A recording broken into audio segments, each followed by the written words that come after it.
11 वाजे लोक सगळे कामं उरकायचे होते. मला स्वयंपाक पण मला तर 10:30 वाजता स्वयंपाक उरकला. मग काय भांडे जमा केले मस्त जिन्यावर नेऊन ठेवले. पटकन झाडून मारून घेतला. अर्ध्या तासात आता सगळे कामं करायचे होते.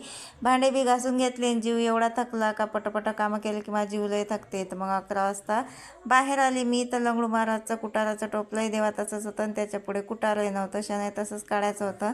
आणि 11 वाजता बाया आल्या होत्या. सकाळीच 5 वाजता जातात आणि उन्हाच्या पहिले 11 वाजता घरी येतात. पण ऊन लय झालं होतं 11 वाजताच. तर मग मस्त असं शेण झाडून घेतलं मी. आणि फळायवाला आला होता आज, तर त्यानं टरबूज आणले होते. एक टरबूज घेतलं मी मस्तपैकी. लाल जरद होतं मस्त. आणि बाहेरच एक फाक खाऊन घेतली मी, कारण माझा जीव लय थकला होता. डबल पोचली मी बकरा पायाले. तर ऊन लय झालं होतं. झाडाखाली बसली मग मस्त लंगडू महाराजच्या मागं. लंगडू महाराजच्या अंगावरही ऊन आलं होतं. बकऱ्या तर काही आल्या नाही, पण दादा आणि आई आले घरी. आता मला बकऱ्याचं काही टेन्शन नाही, पण लंगडू महाराजच्या अंगावर ऊन आलं होतं. तर मग लंगडू महाराजले घरात घेतलं मी. आणि कुत्रा आहे ना, लंगडू महाराजच्या सोबतच राहते. कुत्रा लहान होतं तेपासून.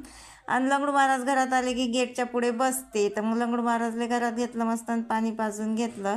आणि आता लंगडू महाराजले बांधून घ्यायचं होतं मला आणि त्याला चारा लावायचा होता. म्हणजे लंगडू महाराजचं 4 वाजे लोक टेन्शन नाही. मग मस्त अशी आंघोळ विंगोळ केली आणि जेवण करायला बसली. आणि आमच्या आईनं आणले होते गुलाबजामुन मासाठी. तर मग मस्त असं जेवायला बसली मी.